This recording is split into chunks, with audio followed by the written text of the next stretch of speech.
Hi, my name is Nick, I'm from ERIE, and today I'm going to show you how to install a water softener in a residential application. Now, before you can start installing the water softener, you need to determine where am I going to install it. For a residential application, we typically recommend to install it at the point of entry. Point of entry means where the water enters your house. If you install it at the point of entry, the advantage is that all the water you use throughout the house passes through the water softener and is treated. To find out where the water enters your house, very simple. Just look for the main shut-off valve and the water meter. In this case it's inside of the garage. And typically you'll also find a non-return valve there. So this is the point of entry. This is where the water enters the house.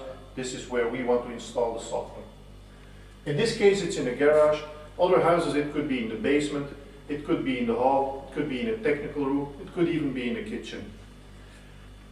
One thing that you may want to consider doing is installing an untreated water tap. In this case the tap is installed immediately after the non-return valve. It's important that you install it between the water meter and the water softener. An untreated water tap can be convenient, for example, for watering the garden. In this case, we are going to install the water softener at the point of entry in a garage. First of all, hydraulic connection. We definitely recommend to connect the water softener to the plumbing system using flexible hoses. Flexible hoses offer the advantage that they avoid stress on your plumbing system, but also on the plastic parts of the water softener. But the other advantage of flexible hoses is that they allow the end user to move the softener around a little bit, which is very convenient for cleaning or for servicing. The only thing you have to keep in mind is that you use flexible hoses of a large diameter. That's important to reduce or to limit the pressure drop.